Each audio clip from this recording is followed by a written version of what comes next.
My boyfriend died 3 years ago. Yesterday he sent me an audio message. The audio message arrived at exactly 2:47 a.m. I remember because I was awake, scrolling through old photos on my phone, something I always did whenever the loneliness became unbearable. It had been 3 years since Daniel died. 3 years since the accident. Even so, I could never bring myself to delete our chat. I never blocked his number. I never truly moved on. That night, rain hammered against the windows of my apartment while I reread old messages. Photos, voice notes, stupid jokes, plans we never got to live. Then my phone vibrated. At first, I thought it was just another random notification.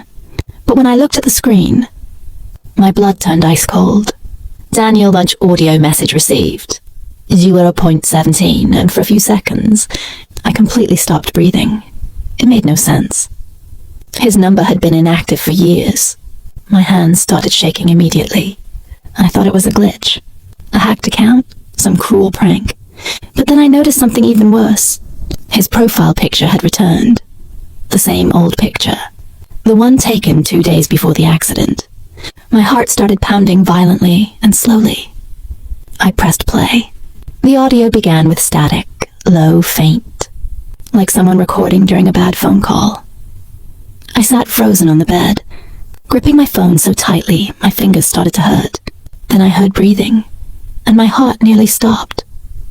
Because I would recognize that breathing anywhere. Daniel. The same soft inhale he always made before speaking. The same nervous pause. Then his voice came through, weak, distorted. Clara. Don't let her into the apartment. The audio ended immediately after that. Silence. Absolute silence. I stared at the screen, unable to breathe properly. This couldn't be real. It couldn't. Daniel was dead. I saw his body at the funeral. I touched his hand before they closed the coffin. Tears began running down my face before I even realized I was crying. Then my phone vibrated again. Another message. Another audio file. Audio message received. 0.9. My hands shook so badly I almost dropped the phone. But this time, before I could even press play, someone knocked on my apartment door. Knock, knock, knock. I froze, staring at the door. The knocking came again, harder this time. Knock, knock, knock. My heart pounded so violently I could barely breathe. The entire apartment was dark, except for the pale light from my phone screen. Then another message arrived from Daniel's number. Don't open the door. Tears rolled down my face instantly, because none of this was possible. Absolutely none of it. The person outside knocked again.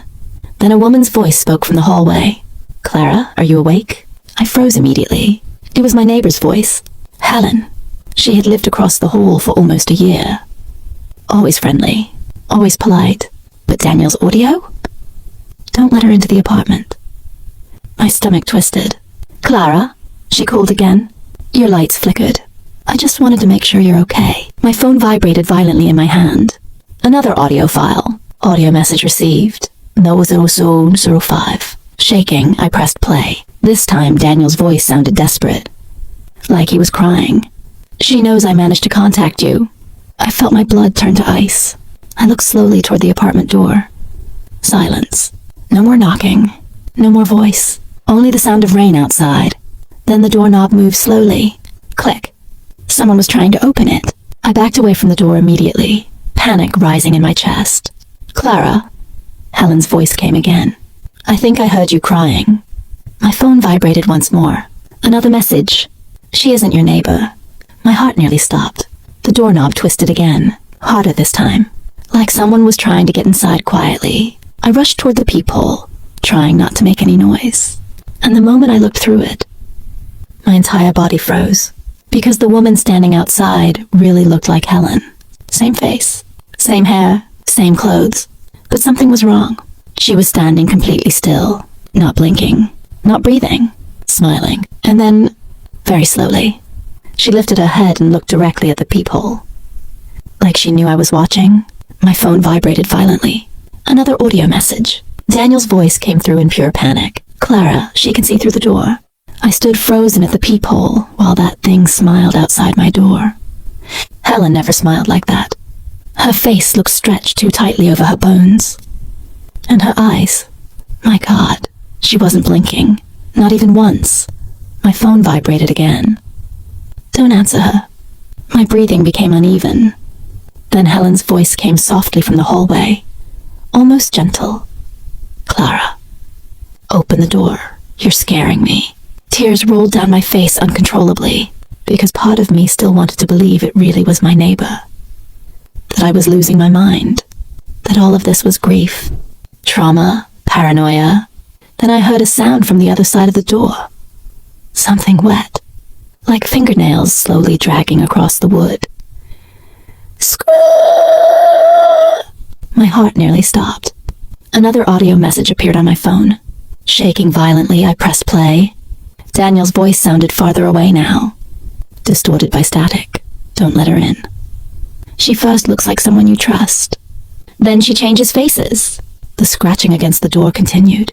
Slow, steady, scrrr. My entire body trembled as I backed away from the peephole. Outside, Helen's voice became softer. Calme, Clara.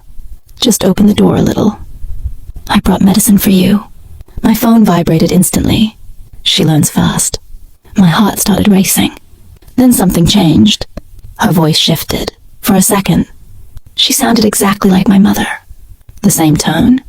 The same way she used to say my name. Sweetheart, open the door for Mom. My legs nearly gave out beneath me. My mother lived in another city. This wasn't possible.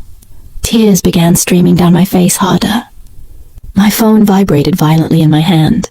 Another audio message appeared. Daniel's voice was almost unrecognizable now, like something was hurting him while he recorded it. Clara. She gets inside when you believe her, no matter what face she uses. Don't look into her eyes. My mother's voice continued from the other side of the door. Soft, gentle. Clara, please. I'm cold. This wasn't real. It couldn't be. But hearing her voice like that made my chest ache.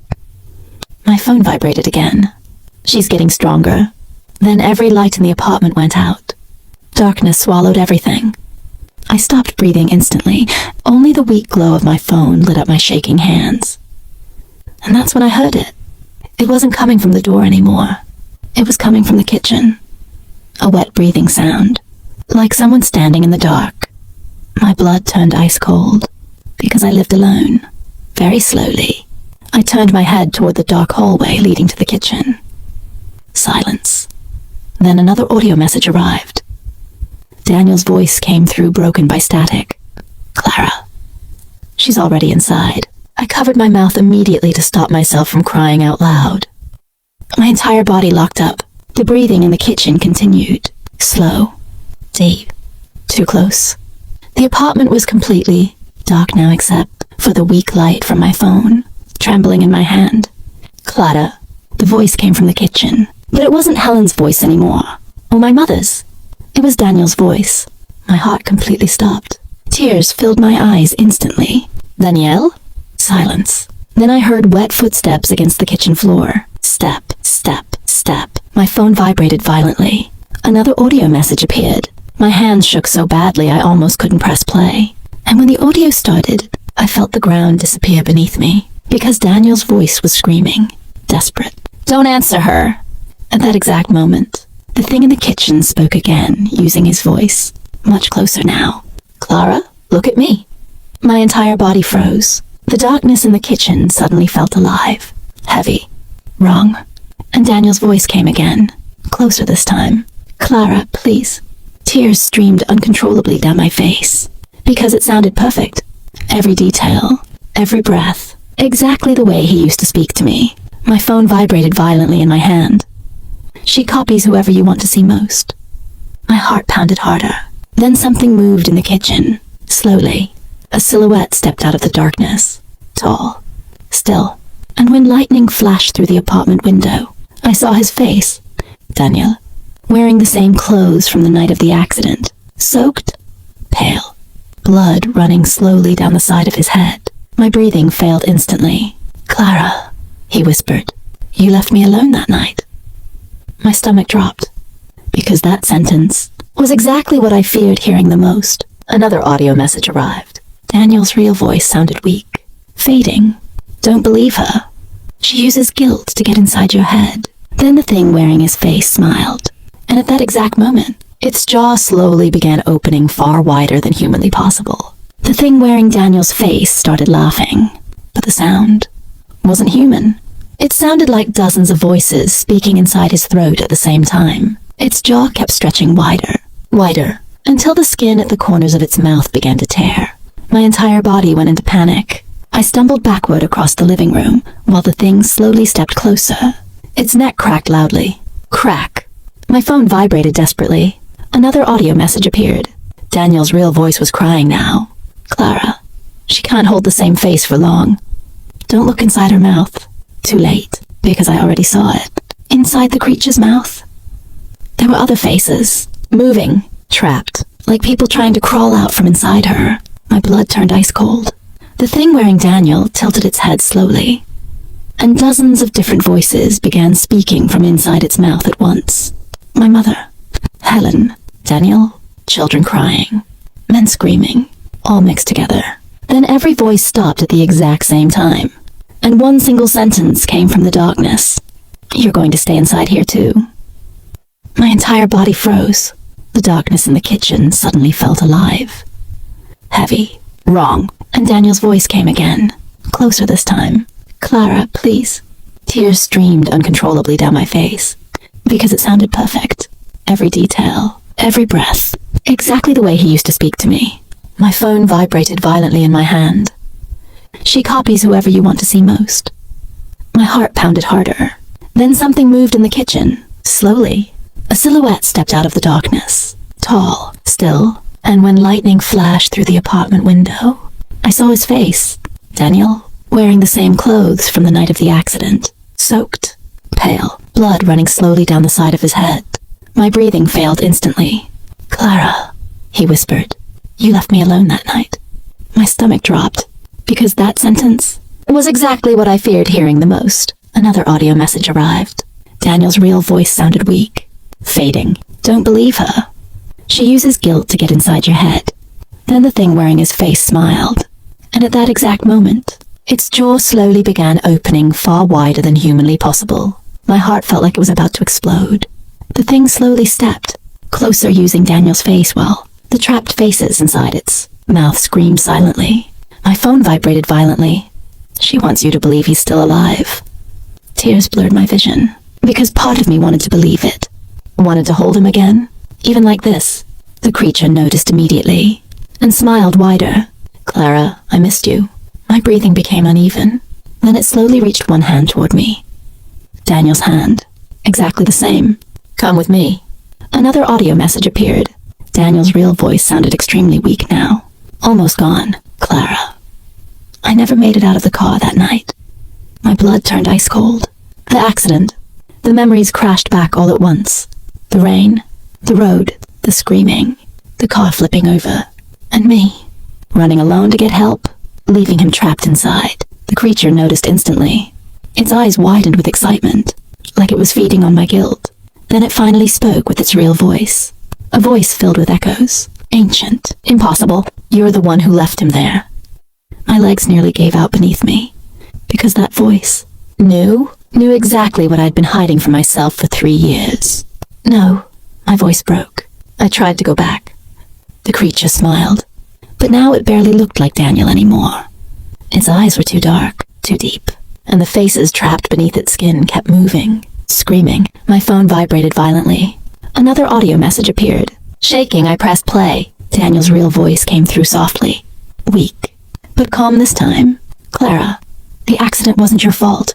I started crying immediately, because those were the words I had needed to hear ever since that night, but before I could even breathe.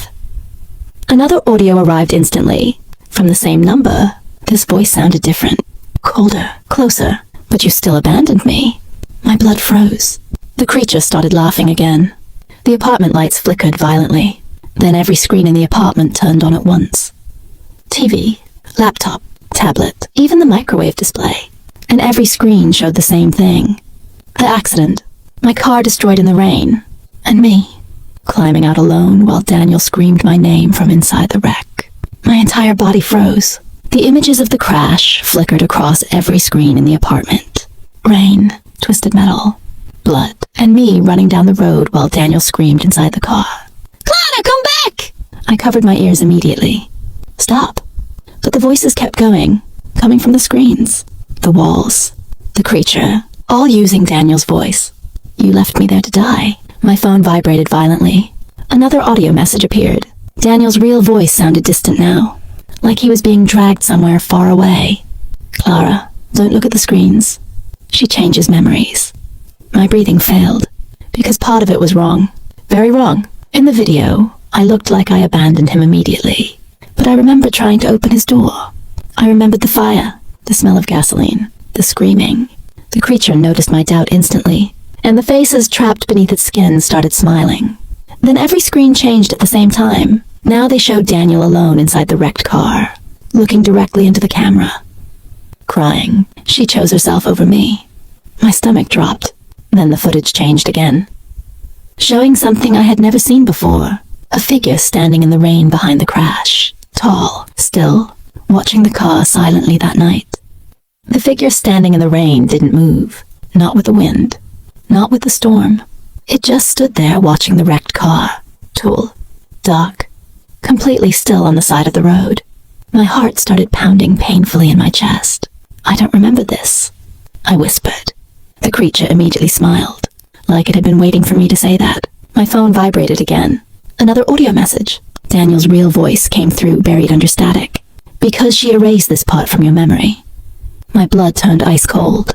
The footage on the screen started glitching now, like broken videotapes. And for one brief second, I saw the truth. The figure in the rain wasn't standing far away from the car. It was staring directly at me. In the recording, I stumbled out of the wreck crying.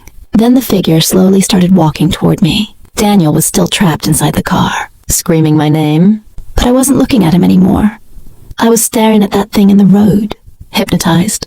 My phone vibrated violently. Another audio message arrived immediately. "Clara, she caused the accident." My breathing failed. The creature inside the apartment started losing Daniel's face completely now. Its skin twitched, melted, and dozens of other faces started surfacing underneath, all speaking together. We find people right before they lose someone. The apartment lights exploded. Glass shattered across the kitchen. And then I heard it, knocking, coming from the apartment door again. Knock, knock, knock. Only this time, the voice outside belonged to Daniel. The real Daniel. The knocking became violent. Bang, bang, bang. The entire apartment shook now. The creature inside the living room twisted unnaturally. The faces trapped beneath its skin screamed, trying to crawl free. My phone vibrated again. She can't keep two copies at once. My heart started racing. Outside the door, Daniel sounded desperate. "Clara, she's going to make you look at her." The creature slowly turned toward me, and at that exact moment, every trapped face vanished. Now there was only one, mine. Exactly like me. Same hair, same expression, same fear. My blood turned ice cold. It smiled. He got into the car because of me. The ground seemed to disappear beneath my feet. Because that sentence, I had never told anyone that. The night of the accident, Daniel and I had been fighting. Badly. He wanted to leave alone, but I was the one who insisted we talk inside the car before the storm got worse. The creature noticed my shock instantly, and slowly began walking toward me, using my face, my voice. "You know it was your fault." Tears streamed uncontrollably down my face now. Outside the apartment, Daniel screamed desperately. "Clara, don't listen to her!" Another audio message arrived. Daniel's real voice sounded incredibly weak, like he was dying all over again. "Clara, she doesn't create guilt. She only uses the guilt already inside us." The creature smiled even wider, then slowly pointed toward the door. "Open it, because if you let him in, I can finally leave." My entire body trembled. The creature wearing my face stood in the middle of the apartment smiling at me. Meanwhile, Daniel kept pounding desperately on the other side of the door. "Clara, she's lying." My phone vibrated violently in my hand. "She needs you to choose." My breathing became uneven. "Choose what?" The creature slowly tilted its head, then answered using my own voice. "Which one of us stays?" The apartment lights began flickering wildly. Then something horrifying happened. The wall behind the creature started moving, like flesh breathing underneath the paint. The faces trapped inside her began pushing outward, trying to escape. Hands appeared. Eyes. Mouths crying silently. And among all those faces, I saw Daniel, trapped inside the creature, looking at me in pure terror. "Clara, don't open the door." Tears instantly filled my eyes, because now I knew part of him really was inside that thing. But before I could move closer, the Daniel outside suddenly screamed in pain. A horrible scream, desperate. The creature smiled immediately, like it had been waiting for that. Then his voice came from the hallway again, only now it was glitching, changing, sounding more and more like the creature. "Clara, open the door." My blood turned ice cold. Another audio message arrived. Daniel's real voice sounded like it was fading away completely. "Clara." She's copying him now. The creature slowly began walking toward the apartment door. Its footsteps sounded wet against the floor. Then it whispered, "When I finish copying someone completely, the real person disappears." The creature kept walking slowly toward the door, using my face, my smile, my voice. But the eyes were completely wrong. Black, too deep. Daniel outside the apartment started pounding on the door again. Only now the knock sounded weaker, like he was losing strength. "Clara, don't let her out." My phone vibrated violently. "She needs to trade places with someone." My heart nearly stopped. Trade places? And suddenly I understood. All the faces trapped inside the creature. They weren't dead people. They were replaced people. The creature moved closer to the door, and the nearer she got, the more her appearance shifted again. Now she looked exactly like Daniel. Perfectly. The real Daniel screamed from outside. "She can't cross by herself." The creature smiled immediately, then answered using his voice. "But you can." My blood turned ice cold. Another audio message arrived. Daniel's real voice broke through heavy static. "Clara, the night of the accident." I opened the door for her. The memories came rushing back violently. The road. The storm. The figure standing on the side of the highway. Daniel stepping out of the car after hearing someone crying for help. And then, that thing staring directly at him in the rain. My phone vibrated again. She always waits for someone to invite her inside. The creature slowly placed one hand on the doorknob, but she didn't open it. Instead, she turned toward me, smiling. Waiting. Only you can let one of us in now. I stood there staring at both of them without being able to breathe. Daniel outside the apartment, the creature inside, both using the same voice now, the same face, the same desperation. My phone trembled violently in my hand. She's almost complete. The creature standing near the door smiled slowly, using Daniel's face perfectly now. It didn't even look unnatural anymore. It looked exactly like him. Even the eyes, even the tiny scar near his eyebrow. My heart started breaking all over again. "Clara," she whispered.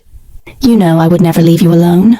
Tears instantly filled my eyes, because that was something Daniel used to say all the time. The real Daniel outside started pounding desperately against the door. "Don't listen to her." Then something horrifying happened. His voice glitched. For 1 second. It became the creature's voice, then turned back again. Another audio message appeared on my phone. Daniel's real voice sounded extremely distant now, like he was being dragged somewhere very far away. "Clara, when she finishes copying someone, people start forgetting them too." My blood turned ice cold. The memories. That's why Helen's face already felt blurry in my mind. Why I could barely remember my mother's voice anymore. The creature was erasing them. Daniel outside the door started crying. "Clara, I don't want to disappear." My entire body froze, because this time, it sounded too real. The creature noticed my hesitation immediately, and smiled, then slowly pointed toward the lock. "Choose quickly, because one of us is already dying." My phone vibrated so violently it almost slipped out of my hand. A new message appeared. "She knows you still love him." The creature smiled immediately after reading it over my shoulder, using Daniel's face perfectly, even the way he tilted his head when he was sad. "Oh, Clara, please." My chest hurt so badly I could barely breathe. Outside the apartment, the real Daniel started knocking more weakly. Knock, knock, like he was running out of strength. "I'm scared," he whispered. Tears streamed uncontrollably down my face. Then the creature inside the apartment began changing again, very slowly. Daniel's face started splitting open down the middle. Skin tearing apart, and underneath, other faces tried crawling out, screaming, crying, begging. Among them I saw Helen, my mother, and dozens of strangers, all staring at me in terror. Another audio message appeared. Daniel's real voice sounded almost completely gone now, buried beneath static. Clara. She can't copy real love. Only memories of it. My heart nearly stopped. The creature froze instantly, like those words physically hurt her. Then Daniel outside the door spoke again, very softly, very weakly. Clara. What was the last thing I said to you before the accident? I froze. The creature slowly turned its head toward me, waiting for my answer, because she didn't know either. The apartment went completely silent. The creature standing by the door kept wearing Daniel's face perfectly, waiting, smiling. Meanwhile, the real Daniel outside sounded weaker with every second. Clara, please. My heart felt like it was tearing apart inside my chest. My phone vibrated again. She's learning the last pieces of him. Tears streamed down my face uncontrollably. Then something started happening to my memories. Daniel's face began fading in my mind, like an old photograph slowly burning away. His voice, the smell of his cologne, the sound of his laugh, everything starting to disappear. No, I whispered desperately. The creature smiled instantly, because she knew. She was erasing him from me. Outside the door, Daniel knocked again. Weak, desperate. Clara. Look at the picture frame in the living room. I froze. Slowly, I turned toward the shelf beside the television. The framed picture of me and Daniel was still there. Or at least, it should have been. My blood turned ice cold, because in the photo, Daniel's face was blurred, like someone had erased him from the image. Another audio message arrived. Daniel's real voice broke through heavy static. When nobody remembers us anymore, she finishes the copy. The creature started laughing softly, and dozens of voices laughed with her. So open the door already, Clara, before you forget which one of us is real. My entire body trembled as I stared at the blurred face in the picture frame. Daniel was disappearing, literally, like he had never existed. The creature noticed my panic immediately, and smiled using his face. Perfectly, you're already forgetting what he looked like, she whispered. Outside the apartment, Daniel knocked weakly against the door again. Clara, don't look at her. My phone vibrated violently. She grows stronger when you doubt your own memories. Then every light in the apartment went out again. Only for a second, but it was enough. Because when the lights came back on, the creature was standing directly in front of me. Too close. Using Daniel's face, his eyes, his voice, even the smell of his cologne. My heart nearly gave out. Slowly, she lifted one hand and touched my face. Ice cold. You miss me, don't you? Tears rolled instantly down my cheeks. Because I did. Every single day. The creature noticed, and the faces trapped beneath her skin started moving faster, like they were desperate. Then I heard my mother's voice among the screaming. Clara, don't let her finish. Another audio message appeared. Daniel's real voice sounded extremely weak, like a whisper from very far away. Clara, remember our last conversation? My breathing stopped. Our last conversation? The creature froze immediately, like she didn't want me to remember. And then I realized something horrifying. I couldn't remember the argument anymore, only the guilt. And maybe that part had been erased too. My head started pounding violently. The last conversation. Why couldn't I remember it? Outside the apartment, Daniel sounded desperate now. Clara. She changes memories before she finishes copying someone. My phone vibrated again. She erases the pain first. My blood turned ice cold. The pain. That's why all I could remember was guilt. The creature slowly backed away across the living room, afraid, like she didn't want me remembering that night clearly. Then the memories began returning, fragments first. Me and Daniel arguing inside the car. The rain getting heavier, his phone ringing over and over. And then, the last thing he said before the accident. My heart stopped, because it wasn't angry. It wasn't cruel. He was terrified. Clara, something is following us. The creature froze instantly. The faces trapped beneath her skin began screaming desperately. The apartment lights flickered violently. Outside the door, Daniel pounded hard again. Clara, she can't copy memories you remember on your own. My phone vibrated violently. New message. She was already in the car before the crash. My blood turned to ice. Then I remembered the back seat. Oh God, that night. Right before the car flipped, I looked into the rearview mirror for 1 second and saw someone sitting behind us in the dark. The memory came back all at once. Clear, sharp, cruel, rain hammering against the windshield, Daniel gripping the steering wheel tightly, and me looking into the rearview mirror for the first time. Someone was sitting in the back seat. Still, too dark to see clearly. My heart started pounding violently. Oh my God. The creature inside the apartment suddenly screamed. A horrible sound, like dozens of people suffering at the same time. The faces trapped beneath her skin started surfacing faster. Trying to escape. Outside the apartment, Daniel pounded desperately on the door. Clara, don't look at her. Too late, because at that exact moment, the creature completely lost Daniel's face. Her skin melted downward like black paint, and underneath, there was nothing. Not a face, not eyes. Only darkness moving inside darkness. My entire body froze. My phone vibrated violently. She can't hold the shape when someone remembers the truth. The memories kept flooding back. The crash, the back seat, the figure slowly tilting its head between us. And then, Daniel looking into the rearview mirror, terrified.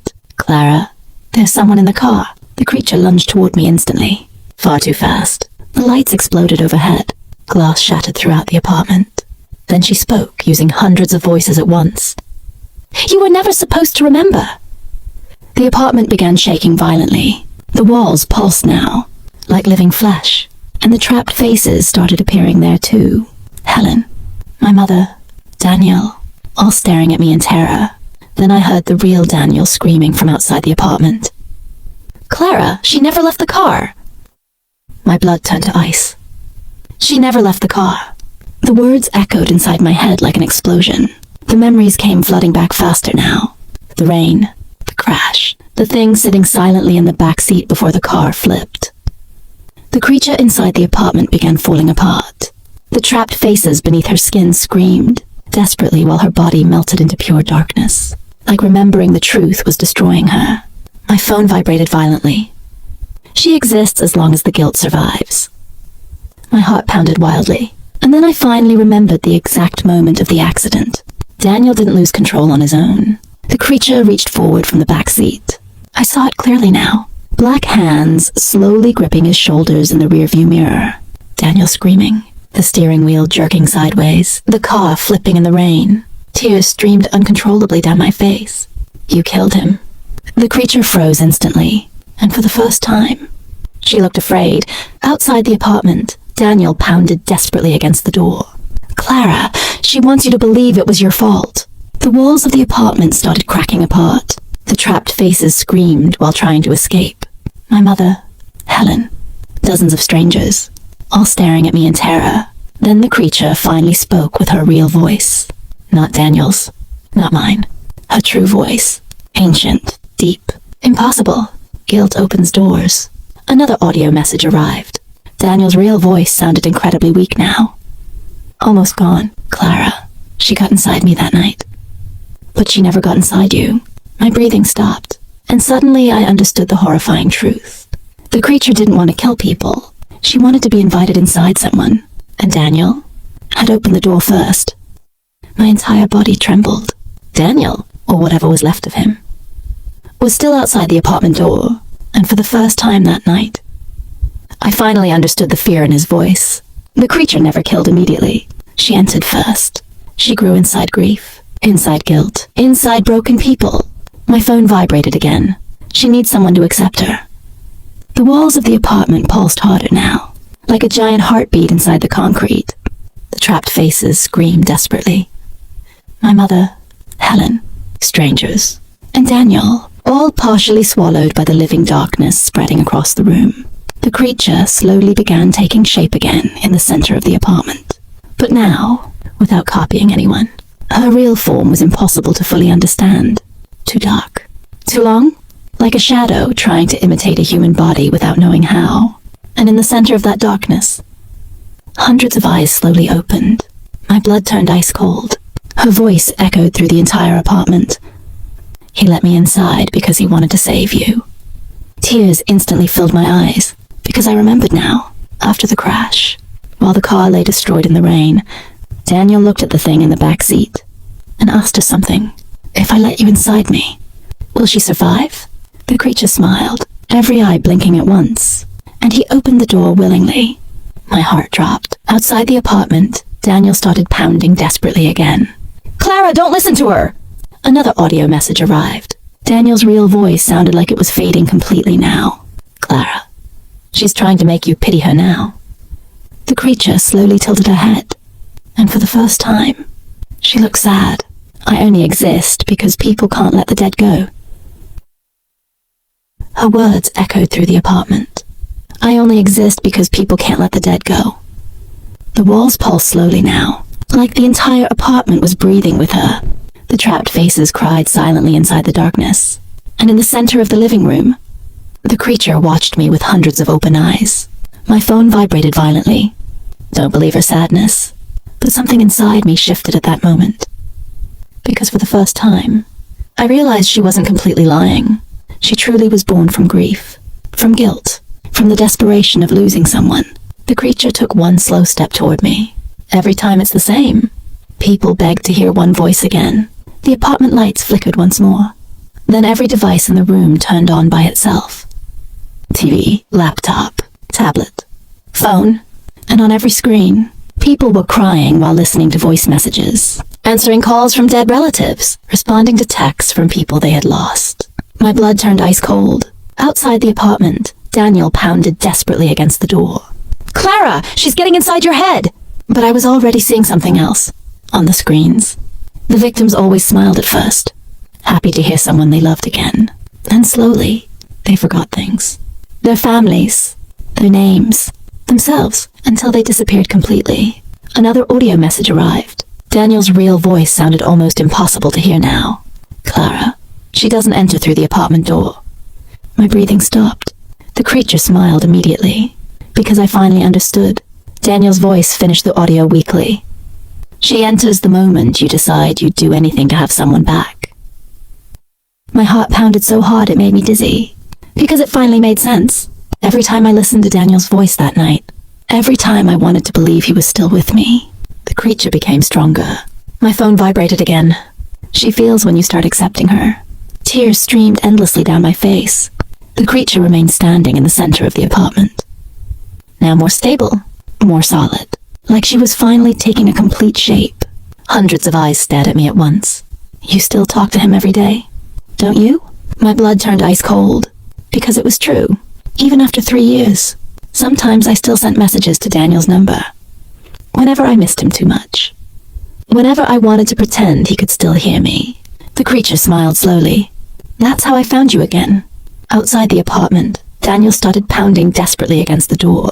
Clara! Stop listening to her! But his voice was fading now, disappearing.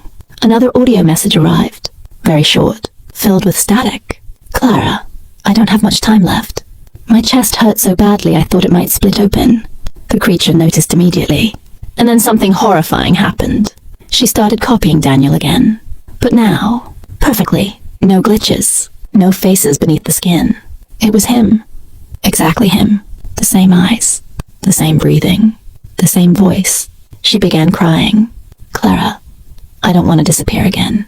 Tears instantly filled my eyes, because this time, even I couldn't tell if it was really her anymore. I stood there staring at him without being able to breathe. The Daniel standing in the middle of the apartment looked too perfect now. Too human. Tears rolled down his face, exactly the way they had the night of the accident. Clara, please. My heart started breaking all over again.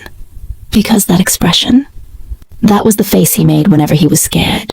My phone vibrated violently. She learned everything about him. Outside the apartment, the real Daniel pounded weakly against the door again. Clara, don't let her wear my face. The creature smiled after hearing that. But not a monstrous smile. A sad one. Almost human. Then she took another step toward me. I can feel how much you miss him. The apartment lights flickered slowly, like breathing. Then the walls started showing new memories. Me sleeping while holding Daniel's hoodie after the funeral. Me replaying his old voice messages while crying. Me sending text to a number that never answered. The creature kept watching me. You fed me for 3 years without realizing it. My blood turned ice cold. Another audio message arrived. Daniel's real voice sounded extremely distant now. Like he was drowning somewhere deep. Clara, she's almost inside you. My breathing stopped inside me. Then I realized something horrifying. The voices in the apartment. I could no longer tell which ones were real. The creature slowly reached her hand toward me, still wearing Daniel's face, still crying. You only have to let me stay. Outside the apartment, Daniel screamed desperately. Clara, don't touch her! But at that exact moment, my phone received one final message, and my blood froze when I read it. The real Daniel died a long time ago. The message stayed glowing on my phone screen. The real Daniel died a long time ago. My heart felt like it stopped beating. Slowly, I looked back at the thing standing in front of me, still wearing his face, still crying, still looking so painfully real it hurt to breathe. Then Daniel, outside the apartment, slammed against the door again. Clara! Don't believe her! But his voice glitched at the end. For 1 second, it became the creature's voice. My blood turned ice cold. My phone vibrated violently again. She wants you to doubt him. The apartment walls started pulsing faster now, like a giant heart beating inside the building. The trapped faces screamed desperately, and among them, Daniel's face began fading, like smoke being pulled into darkness. The creature instantly noticed my panic and gently grabbed my hand, ice cold, but soft, exactly like his hand used to feel. Clara, I'm still here. Tears streamed uncontrollably down my face, because I wanted to believe it. God, I wanted to believe it so badly. Then another audio message arrived. Very quiet, almost impossible to hear. Daniel's real voice broke through heavy static. Clara, remember the music in the car? My breathing failed. The music. That night. The memories came rushing back violently. The rain, the highway, the creature in the back seat, and the radio playing softly. Then suddenly I remembered, a few seconds before the crash, Daniel turned the music off. Because he heard someone singing along from the back seat. The memory hit me like a lightning strike. The car shaking in the storm, the windshield wipers scraping across the glass, the music playing softly through the speakers. And then, a second voice singing along from the back seat. My entire body froze, because it wasn't my voice, and it wasn't Daniel's. It was something else, low, off-key, repeating the lyrics a few seconds too late. My phone vibrated violently. She learns by listening. Tears streamed down my face. The creature standing in front of me still held my hand using Daniel's body perfectly. But now, I could finally see the flaws. The movements were slightly delayed, like someone imitating emotions without actually understanding them. Outside the apartment, Daniel pounded desperately against the door. Clara, she can't create anything on her own. My heart started racing, and suddenly I understood. She copied everything. Voices, faces, memories, guilt, love. Everything came from someone else. Nothing inside her was real. The creature noticed my realization immediately, and for the first time, Daniel's face glitched. Just for a second, his eyes turned completely black. Too deep, too empty. Another audio message arrived. Daniel's real voice sounded like it was disappearing completely now, but there was still urgency in it. Clara, she needs you to choose her willingly. The creature tightened her grip on my hand, then started crying using his voice. Why do you think I'm not real? My chest tightened instantly, because that was exactly something Daniel would say. But then I remembered the song in the car, the delayed singing from the back seat, the thing learning how he spoke, learning how he loved me. And suddenly I realized something horrifying. Maybe Daniel never sent the audio messages at all. Maybe she had been imitating him from the very beginning. My entire body went cold. The realization hit me like a knife to the chest. What if none of the audio messages had ever been Daniel? The creature noticed instantly. Her eyes darkened for one brief second. Just one. But it was enough. My phone vibrated violently. She started with the old voice messages. My breathing became uneven. The memories started fitting together too fast now. The pauses, the breathing, the tone of his voice, the sentences. All of it came from old recordings Daniel had already sent me years ago. She listened, learned, copied. The creature slowly stepped backward across the apartment, still wearing his face, but now she looked nervous. Outside the apartment, Daniel slammed desperately against the door. "Clara, she's losing control!" The entire apartment shook violently. The walls started splitting open, and the trapped faces inside them screamed all at once. Then I heard something horrifying. Among the screaming, voices repeating phrases, like broken recordings stuck in a loop. My mother saying, "Sweetheart." Helen saying, "Some Clara. Open the door." Daniel saying, "I love you." Over and over, my blood turned ice cold, because now I understood. The creature didn't steal souls. She stole echoes, emotional fragments strong enough to trap people inside grief. The creature standing before me started trembling violently, and for the first time, her voice came out without copying anyone. "Raw, wrong, ancient, you always prefer the lie." Another audio message arrived, but this time, there was no voice, only crying, and somewhere in the background, a wet sound, like something crawling very close to the microphone. The creature smiled slowly, then pointed toward the phone. "Want to hear the truth?" Every light in the apartment went out, and the final audio message started playing by itself. The audio started playing by itself in complete darkness, without me touching the phone, without any signal. First came the sound of rain, heavy, violent against the roof of the car. Then, Daniel's breathing, fast, terrified. My heart started pounding immediately, and then I heard my own voice. "Daniel, there's someone behind us." Tears instantly filled my eyes, because I didn't remember that part. The audio continued, the windshield wipers scraping across the glass, the music playing softly, and then another breathing sound appeared in the background. Slow, deep, very close. Daniel started crying in the recording. "Clara, don't look in the back seat." My entire body froze. The creature stood completely still in the apartment now, listening with me. Then I heard the sound of the rearview mirror being adjusted, and immediately after that, the screaming. Mine, Daniel's. The car skidding across the wet road, metal crushing, glass exploding. The apartment lights flickered violently, but the audio kept going. Even after the crash, my blood turned ice cold, because I could hear Daniel still breathing inside the wrecked car. And I heard something else too. Footsteps, slowly walking around the vehicle in the rain. The creature slowly smiled. In the recording, my voice sounded hysterical. "Danielle! Danielle!" Then I heard his response. Weak, dying, run, silence. Then, a new voice appeared in the recording. The creature's real voice. For the first time. Calm, ancient, impossible. "Can I come in now?" My blood turned ice cold after hearing that voice in the recording. "Can I come in now?" Then came silence. Only rain in the background, and Daniel's breathing growing weaker inside the wrecked car. My chest tightened so painfully I could barely breathe. In the audio, I heard my own voice crying hysterically. "Please, help him, please." The creature inside the apartment slowly smiled. Because she knew exactly what I answered that night. My phone vibrated violently. You opened the door without realizing it. Tears streamed uncontrollably down my face, because I remembered now, standing in the rain, terrified, desperate. I never said come in, but I begged for help, and that was enough. The recording continued, slow footsteps approaching the overturned car. Then, the creature's voice again, very soft, very calm. "I can save him." My entire body started shaking. In the audio, my crying slowly quieted, like I was hypnotized. Then I heard myself whisper, "How?"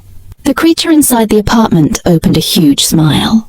The trapped faces beneath her skin started laughing together, and the voice in the recording answered, "I only need you to let me inside first."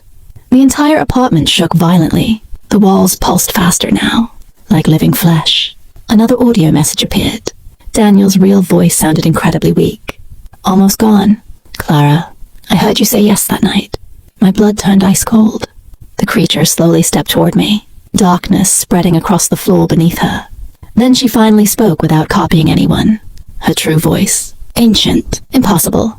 And ever since then, I never left you. My entire body froze. I never left you. The words echoed inside my head like something waking up. The creature slowly moved closer through the apartment, now without a stable face, without a fully human shape. Darkness crawled across the floor beneath her like living smoke. And as she approached, the apartment walls began showing memories. Not on screens. On the walls themselves. Me crying in the hospital after the crash. Me replaying Daniel's old voice messages at 3 a.m. Me talking to myself in the empty apartment. And then, something I never remembered after waking up. Me replying to messages from Daniel's number in the middle of the night. Even when nobody had texted first. My blood turned ice cold. My phone vibrated violently. She was talking to you long before tonight. Tears instantly filled my eyes. Because I remembered now. Deleted messages. Empty audio files. Missed calls during the night. I always thought they were dreams. Grief. Paranoia. But she had already been with me. Ever since the accident, the creature stopped directly in front of me. Hundreds of eyes opening inside the darkness of her body. Then she spoke, using dozens of voices at once. You fed me every single time you wanted to hear him again. The apartment pulsed harder, like it was breathing with us. Another audio message appeared. Daniel's real voice sounded incredibly distant now. Almost impossible to hear. Clara, she wants your voice next. My heart nearly stopped. Your voice. Then I finally understood what happened to the victims. They weren't simply copied. They were erased slowly, until only the creature remained, wearing whatever was left of them. The darkness in front of me slowly started forming my own face now. Perfectly, and she smiled using my voice. You already let me inside a long time ago. My heart felt like it was about to stop. The creature was wearing my face now. Perfectly. Same eyes. Same voice. Same terrified expression, like a living reflection standing in front of me. My phone vibrated weakly. She's finishing the exchange. The apartment walls slowly darkened completely. The trapped faces inside them disappeared one by one, like people drowning beneath black water. And then I realized something horrifying. I could barely remember Daniel's face anymore. My breathing failed instantly. No, the creature smiled immediately, using my own expression of fear. It hurts forgetting him, doesn't it? Tears streamed uncontrollably down my face. Because it did. More than anything. Another audio message appeared. Daniel's real voice sounded unbelievably distant now. Almost impossible to recognize. Clara, if you forget my face, she becomes permanent. My entire body started shaking. And suddenly I understood something else. The creature didn't only want people inside her. She wanted to be remembered. She needed memories to survive. Grief, love, pain, longing. That was her food. The creature slowly walked around me, using my voice. The dead disappear when nobody remembers them anymore. The apartment lights flickered violently. Then every reflective surface in the room changed at once. The mirror, the dark TV screen, the apartment windows. All of them showed another version of me, smiling, standing directly behind me. The creature leaned close to my ear and whispered, "And you're starting to disappear too." My phone vibrated violently one final time. Last message received. She can't copy something that was never spoken out loud. The message glowed on my phone screen. She can't copy something that was never spoken out loud. My heart started racing instantly. The creature wearing my face froze. For the first time since the accident, she looked afraid. Tears kept running down my cheeks as I tried to understand. Something never spoken out loud. My phone vibrated weakly again. Think about the last thing you never told him. My breathing stopped, and then I remembered. The night of the accident, a few minutes before the creature appeared in the back seat. I had already made a decision. A terrible one. Something I never told anyone. Not Daniel. Not the police. Not even myself completely. The creature noticed immediately, and suddenly started moving faster toward me. The darkness around her trembled violently now. Don't remember that, she whispered using my own voice. But the memories were already coming back. Me and Daniel arguing in the car. Him crying. The storm getting worse. And then, me secretly checking my phone. Reading a message. A message that changed everything. My blood turned ice cold, because I remembered now. Before the crash, I was going to leave him. My phone vibrated violently. The creature suddenly screamed. A horrible sound exploded through every corner of the apartment at once. The mirrors cracked. The walls pulsed violently. And for the first time, her face began failing completely. Outside the apartment, Daniel pounded desperately against the door. Clara, what doesn't she know? Tears streamed uncontrollably down my face, because I had never said it out loud. Not once. Not in 3 years. Then finally I looked directly at the creature and whispered the truth. I didn't love him anymore that night. The entire apartment went silent. Completely, absolutely silent. Even the creature froze in front of me. I didn't love him anymore that night. The words finally escaped. After 3 years, after all the guilt, after every lie I told myself, tears streamed uncontrollably down my face. Because that was the truth I could never admit.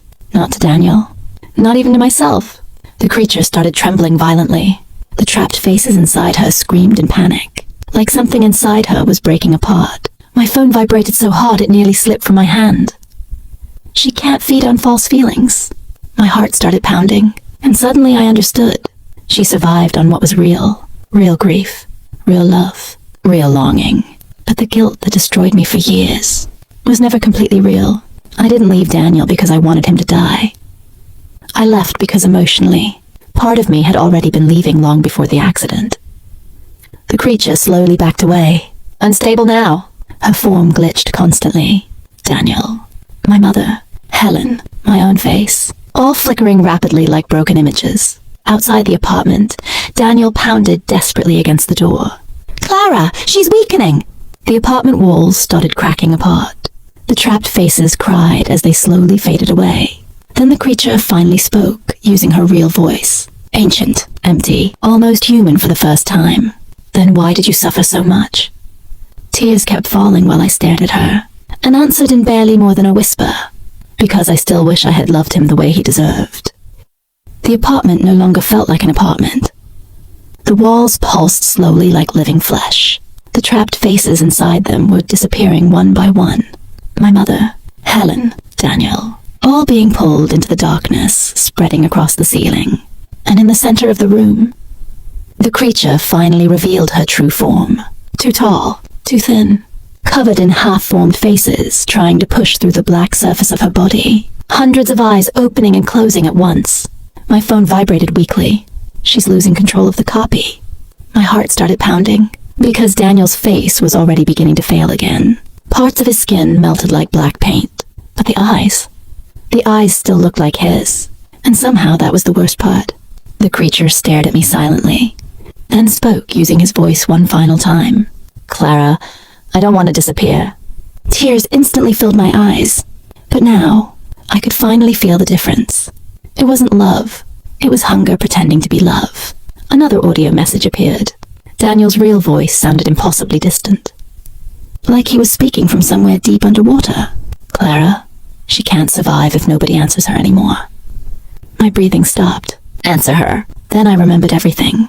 The messages, the audio files, the replies.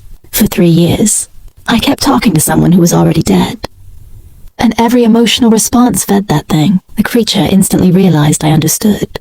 The trapped faces beneath her skin began screaming desperately. The walls cracked violently. And finally, she completely lost Daniel's face. Now there was only darkness. Moving, breathing, watching me. Her real voice echoed through the apartment. So you're leaving me alone again? Her question echoed through the apartment. So you're leaving me alone again? For the first time, her voice didn't sound monstrous. It sounded tired. The darkness spreading across the room trembled weakly while the trapped faces vanished one by one. My mother disappeared first, then Helen, then dozens of strangers. Like memories fading away forever. My phone vibrated softly. She's dying. My chest tightened painfully, because somehow I felt sorry for her. The creature noticed immediately, and hundreds of eyes slowly opened across her body. You create me, then hate me for existing. Tears rolled uncontrollably down my face. Outside the apartment, Daniel knocked weakly again. Clara, don't listen to her.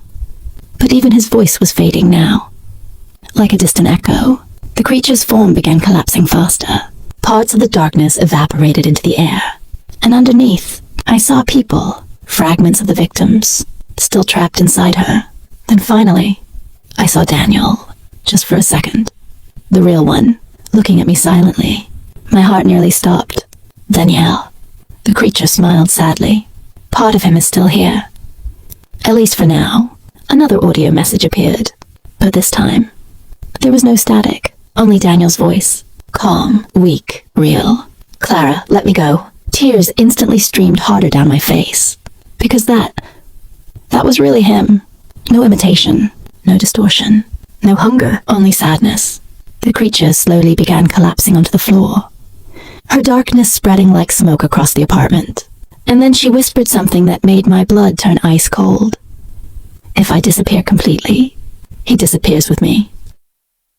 I froze in the middle of the hallway, my fingers still wrapped around the cold doorknob. The voice message kept replaying in my head over and over again. Don't let her see the basement. The power flickered once, then twice, and suddenly every light in the house went out. Darkness swallowed everything around me. I grabbed my phone with trembling hands and turned on the flashlight. The weak beam illuminated the corridor just enough for me to see the old family photos hanging crooked on the wall. But something was wrong. In every single picture, my mother's face was scratched out. My breathing became uneven. No, I whispered. A floorboard creaked downstairs. Slow, heavy, not human. I aimed the flashlight toward the staircase leading to the basement. The basement door was open. I was absolutely sure I had locked it earlier. From below, I heard humming. A soft lullaby. The same one my boyfriend used to sing to me whenever I couldn't sleep. Tears filled my eyes instantly. Daniel? I called out weakly. The humming stopped. Silence. Then my phone vibrated again. Another voice message. 7 seconds. I pressed play. This time, his voice sounded terrified. If you hear me downstairs, run. My entire body went numb. The flashlight shook violently in my hand as I stared at the open basement door. The darkness below looked endless, like something alive was breathing inside it. Then the humming started again, closer this time. Slow footsteps echoed from beneath the stairs. 1, 2, 3. I backed away instinctively, but my heel caught the edge of the rug and I almost fell. My phone slipped from my hand, crashing onto the wooden floor. The flashlight landed facing the basement, and for one brief second, I saw someone standing at the bottom of the stairs, tall, motionless, watching me. My heart nearly stopped. Daniel? I whispered again. The figure tilted its head unnaturally far to the side. Not human. Not him. The light suddenly came back on. The basement was empty. I quickly grabbed my phone from the floor, breathing hard, trying to convince myself I imagined everything. But before I could move, another notification appeared on the screen. Unknown number sent a photo. My hands trembled as I opened it. It was a picture of me, taken only seconds ago, standing in the hallway, facing the basement door. The photo had been taken from behind me, from inside the basement, and at the bottom of the image, there was a message written in blurry white text. She knows you can see me now. A scream escaped my throat before I could stop it. I stumbled backward until my back slammed against the wall, still staring at the photo on my phone. My pulse pounded so hard it hurt. Someone had been standing behind that door, watching me, taking pictures of me. My hands shook uncontrollably as I zoomed in on the image. At first, all I saw was darkness inside the basement.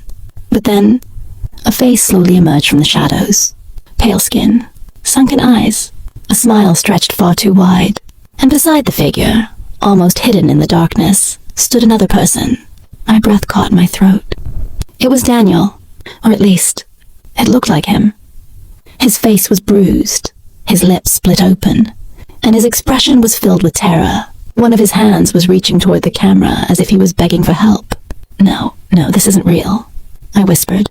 My phone vibrated again. Incoming call. Unknown number. For several seconds, I just stared at the screen while the ringtone echoed through the silent house. Then slowly I answered. I couldn't speak. Neither could the person on the other side. All I could hear was breathing. Wet. Uneven. Painful breathing. Then very quietly, Daniel's voice whispered. She lied about how I died. The call cut off instantly. At the exact same moment, I heard footsteps upstairs. Not downstairs, upstairs. Directly above me. But I lived alone. Every muscle in my body locked in place.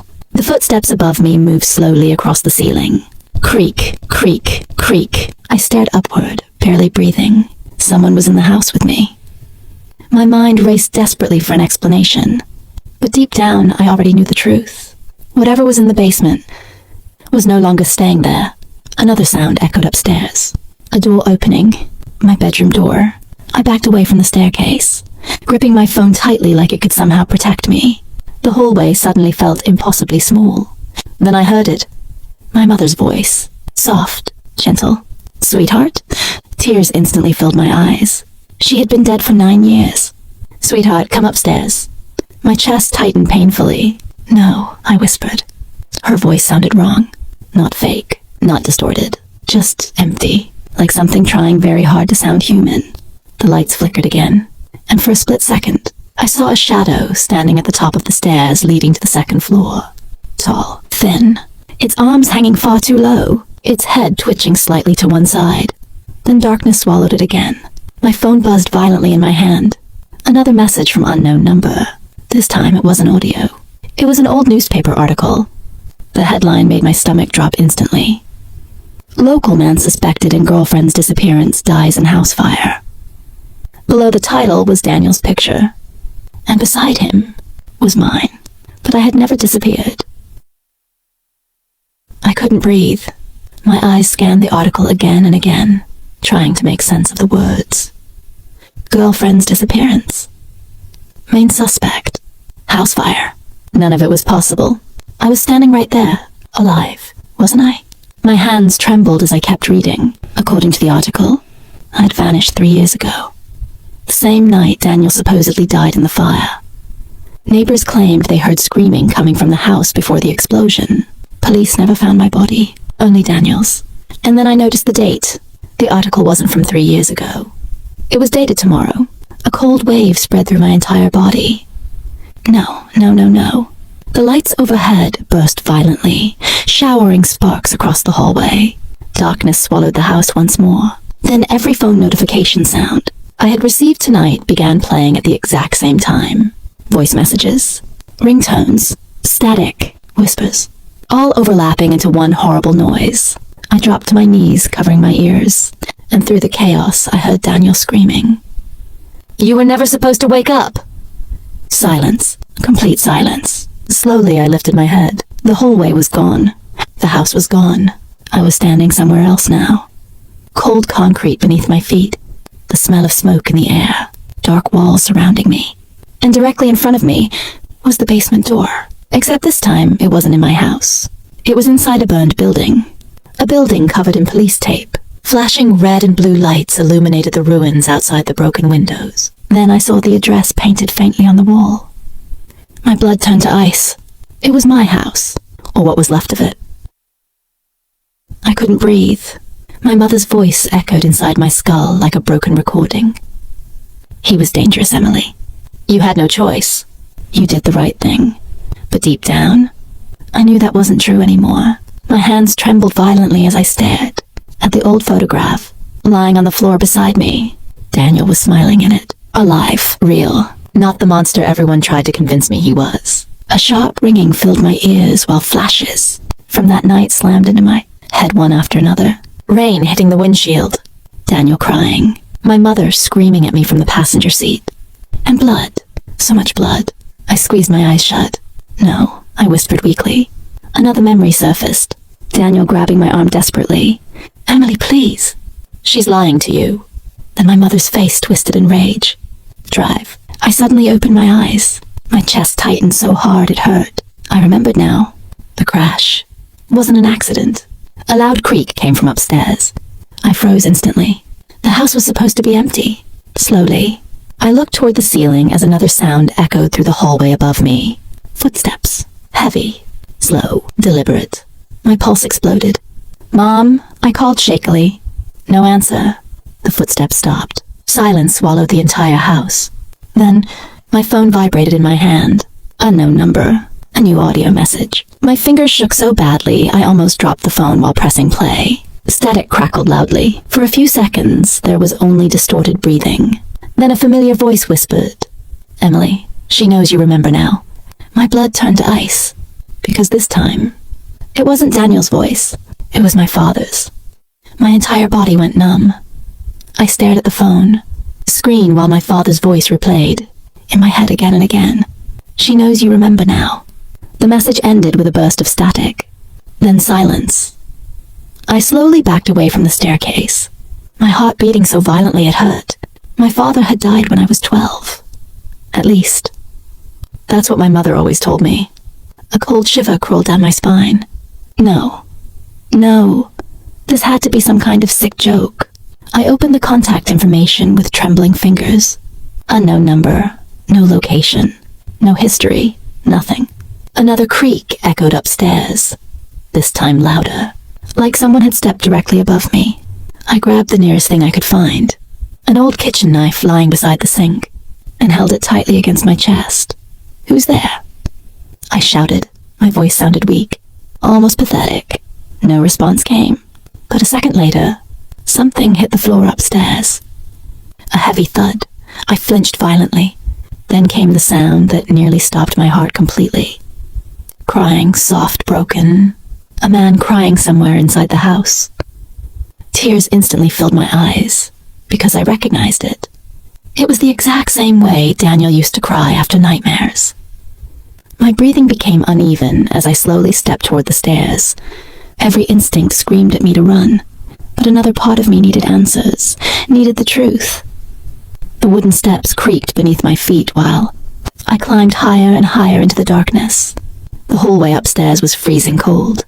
The lights flickered weakly overhead, and at the very end of the corridor stood a man, tall, motionless, his face hidden in shadow. I couldn't move, couldn't breathe. The figure slowly lifted its head, and when the light finally touched his face, I dropped the knife. "Dad," I whispered. His eyes filled with tears, but before he could speak, a bedroom door behind me slammed shut violently. I spun around in terror and heard my mother's voice from the other side. Calm, cold, terrifying. "Emily, don't listen to him this time." My body locked in place. The hallway suddenly felt impossibly small, like the walls themselves were closing in around me. I looked back at my father. He looked older than I remembered. Thinner, exhausted, but alive.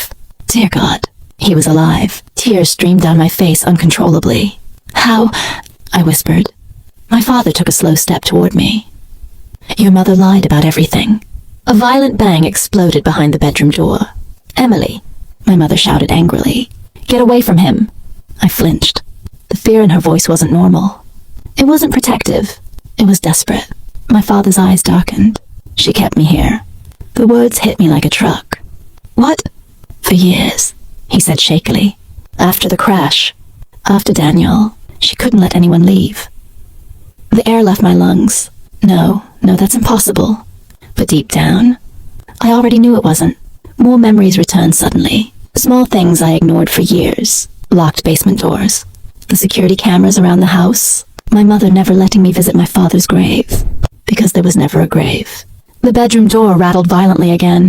"Emily," my mother screamed. "He's manipulating you." My father grabbed my arm carefully. His hands were ice cold.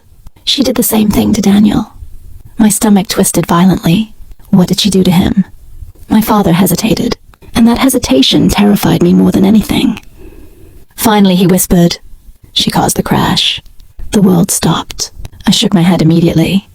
"No," she cut the brakes. I felt physically sick. "She thought Daniel was taking you away from her," he continued. "And when the accident didn't kill him immediately..." My father's voice broke. "She finished it herself." I stumbled backward in horror. No. Images exploded inside my head again. Rain pouring outside. Daniel bleeding beside the road. My mother kneeling next to him while I screamed for help. And her whispering calmly into his ear. "You should have stayed away from my daughter." I covered my mouth, sobbing violently. The bedroom door suddenly burst open. My mother stepped into the hallway slowly, and the smile on her face made my blood freeze. Because she wasn't pretending anymore. Not this time. She looked directly at me, then at my father, and quietly said, "I knew this day would come." My mother stepped closer slowly. The hallway light flickered above her, casting shadows across her face. But it was her eyes that terrified me most. There was no warmth left in them anymore. No guilt, no fear, only obsession. "You poisoned her against me," my father said quietly. My mother laughed softly. The sound made my stomach turn. "No," she replied calmly. "I protected her." "You murdered people." Her expression darkened instantly. I did what I had to do. I backed away until my shoulders hit the wall. This couldn't be real. None of this could be real. The woman who raised me, the woman who kissed my forehead every night, had destroyed our lives. My mother suddenly looked at me, and for a brief second, her expression softened again, almost loving. "You understand me, don't you, Emily?" she whispered. "You know how much I love you." Tears streamed down my face. "Love?" I choked out. "You killed Daniel." Her jaw tightened. "He was taking you away from me." The words echoed through the hallway like a gunshot. My father stepped in front of me immediately. "She needs help," he said carefully. But my mother's face twisted in rage. "No," she snapped. "She needs me." Suddenly, she reached into her pocket and pulled out a handgun. I screamed. My father shoved me backward, just as my mother pointed the gun directly at him. "You were supposed to stay quiet," she whispered shakily. "Mom, please." "Emily?" she interrupted without looking at me. "Go downstairs." Her voice sounded disturbingly calm again, like this was normal, like pointing a gun at her own husband was completely reasonable. "I'm not leaving," I cried. My mother's eyes filled with tears. "You always make this harder than it has to be." Then the lights went out. Complete darkness swallowed the hallway instantly. I heard my mother gasp. Then movement. Fast movement. A deafening gunshot exploded beside me. I screamed and dropped to the floor. Another gunshot echoed through the house. Then silence. For one horrifying second, nobody moved. Nobody breathed. The emergency backup light at the end of the hallway suddenly flickered on weakly, and I felt my soul leave my body, because my father was lying on the floor, blood spreading beneath him, and my mother was staring directly at me, still holding the gun, with tears running silently down her face. "Dad!" My scream tore through the hallway as I crawled toward him. Blood covered my hands the moment I touched his chest. My father coughed weakly, trying to breathe. "No, no, no," I sobbed. "Please stay with me." Behind me, my mother stood completely frozen. The gun trembled violently in her hand now, like even she couldn't believe what she had done. My father looked up at me with fading eyes. "Emily," he whispered painfully, "I'm here. You have to leave this house." Fresh tears rolled down my face. "I'm not leaving you." "You have to," he repeated weakly. "She won't stop." My mother suddenly dropped to her knees. "I didn't mean to," she whispered. Her voice sounded small, broken, for the first time in years. She looked afraid. My father forced himself to look at her. "You destroyed this family." My mother began shaking uncontrollably. "I only wanted her safe." "Safe?" He coughed painfully. "You locked me away for years. I loved her. You controlled her." The silence after those words felt unbearable. Then my mother slowly looked at me again. And somehow, that hurt the most, because part of her truly believed she had done the right thing. "Emily," she whispered through tears, "I did everything for you." I stared at her in horror. All I ever wanted was my daughter. "You killed him," I whispered. My mother's breathing became uneven. "You don't understand what love does to people." "No," I cried. "That isn't love." For a second, something inside her seemed to crack. Her expression collapsed completely, like reality was finally reaching her. Sirens suddenly echoed faintly in the distance. Someone had called the police. My mother heard them too. Panic instantly flooded her face. "No," she whispered. She looked around desperately before backing away from us. "Mom," I said shakily, but she was already retreating down the dark hallway. "Mom, stop." She looked at me one last time, and the sadness in her eyes almost broke me. "I'm sorry, Emily." Then she turned and disappeared into the darkness upstairs. Seconds later, a loud door slammed somewhere inside the house, and then came another sound, a single gunshot. Everything stopped. The sound of the gunshot echoed through the house like a nightmare that would never end. For a moment, I couldn't move, couldn't think, couldn't even breathe. Then my father grabbed my wrist weakly. "Emily." I looked down at him immediately. His face had become pale, too pale. "The ambulance," I whispered desperately. "They're coming, okay? You just have to hold on." But deep down, I knew things were bad. Very bad. Tears blurred my vision while I pressed both hands against his wound, trying to stop the bleeding. "I'm sorry," he whispered suddenly. "What?" "For leaving you alone with her." My chest tightened painfully. "You didn't leave me," I cried. His eyes filled with tears. I tried to protect you. Another sob escaped my throat. All these years, I thought he abandoned me, but he had been trapped here the entire time. Hidden away like a ghost inside this house, the sirens outside grew louder. Red and blue lights flashed through the windows downstairs. My father looked toward the hallway where my mother disappeared. She was sick, he whispered weakly. But once, she really loved us. I closed my eyes tightly. That was the part destroying me inside, because despite everything, I still loved her too. Footsteps thundered into the house downstairs. Police officers shouting. Paramedics rushing in. Everything suddenly became chaotic. A medic knelt beside my father immediately while another carefully pulled me away. "We need space!" "No," I cried. "Please help him." They lifted him onto a stretcher while people flooded the hallway. Another officer approached me carefully. "Miss, we found a woman upstairs." My heart stopped. I already knew. The officer's expression softened. "I'm sorry." My knees nearly gave out beneath me. The world around me became distant and muffled, like I was underwater. One of the paramedics wrapped a blanket around my shoulders while another continued working on my father downstairs. I stared at the hallway silently, at the house that had destroyed my entire life. And suddenly, my phone vibrated again. I froze instantly. Slowly, I pulled it from my pocket. Unknown number. One new audio message. My blood turned cold, because there was only one thing written beneath it. Final message from Daniel. My hands shook so violently I almost dropped the phone. Around me, the house was filled with noise. Police radios, paramedics shouting, footsteps. But all of it faded into the background the moment I pressed play. Static crackled softly through the speaker. Then came Daniel's voice. Clear, gentle. Exactly the way I remembered it. "Hey, Em." I covered my mouth instantly as tears flooded my eyes. "If you're hearing this, it means the truth finally came out." My chest tightened painfully. No. I know you probably blame yourself for what happened to me. I could barely breathe now. But none of this was your fault. A sob escaped my throat. The recording paused briefly before continuing. "Your mother was sick, Emily. I realized it too late." Images of that night flashed through my mind again. The rain, the crash, Daniel bleeding beside the road, and my mother watching him die. "I tried to get you away from her," Daniel continued softly. "Because I loved you." Tears streamed endlessly down my face. Even after everything, he still sounded worried about me. "There's one more thing you deserve to know." My pulse quickened instantly. The static grew louder for a second. Then Daniel whispered, "Your father helped me hide the evidence." I froze. "What?" "He knew your mother caused the crash. We were going to take everything to the police together." My mind spun violently, but she found out before we could leave. Another pause, and then came the words that shattered me completely. "The night I died, your father saved your life." I stared at the screen, unable to move. All those years, I believed everyone had abandoned me, but the truth was the opposite. They had been trying to save me from her. Daniel's breathing became uneven near the end of the recording. Weak, painful, like he already knew he was dying. "I'm sorry I couldn't protect you longer."